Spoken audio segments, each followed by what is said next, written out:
நாம் எல்லோரும் கடவுளை பற்றிய உண்மையான ஞானத்தை பெற முயல வேண்டும்.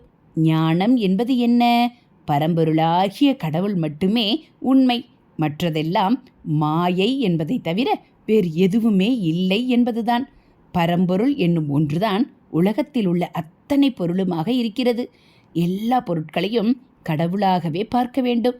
இதை விடுத்து அந்த பொருட்களை அதன் உண்மை இயல்புக்கேற்ப மனதை செலுத்தினால் சஞ்சலம், ஏற்றத்தாழ்வு உள்ளிட்ட கஷ்டங்கள் ஏற்பட்டு கொண்டேதான் இருக்கும்.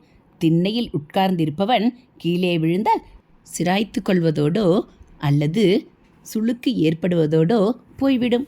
ஆனால் பணக்காரன், பதவிக்காரன் மாடி மீது இருக்கிறான். அவன் கீழே விழுந்தால் எலும்பு முறிந்துவிடும். ஏன்? உயிருக்கே ஆபத்து உண்டாகும். உலகத்தில் பிறந்த ஒவ்வொருவனும் தான் ஒருவனே மகா கெட்டிக்காரன், மகா யோகியன், ரொம்ப அழகுள்ளவன் என்று நினைத்து கொண்டிருக்கிறான். அதுபோலவே துன்பப்படுபவனும் தான் ஒருவன் மட்டுமே உலகிலேயே அதிக துன்பப்படுபவன் என்று எண்ணிக்கொள்கிறான். ஆனால் இரண்டுமே உண்மையல்ல. சுகமும் துக்கமும் இரட்டை பிறவிகள்.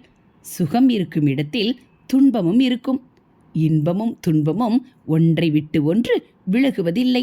எனவே இன்பம் துன்பம் இரண்டையும் விட்டாலன்றி நிம்மதிக்கு வேறு வழியில்லை. ஹரஹர சங்கர ஜெய ஜெய சங்கர, ஹரஹர சங்கர ஜெய ஜெய சங்கர. மகா பெரியவா சரணம். இது மகா பெரியவா அருள்வாக்கு.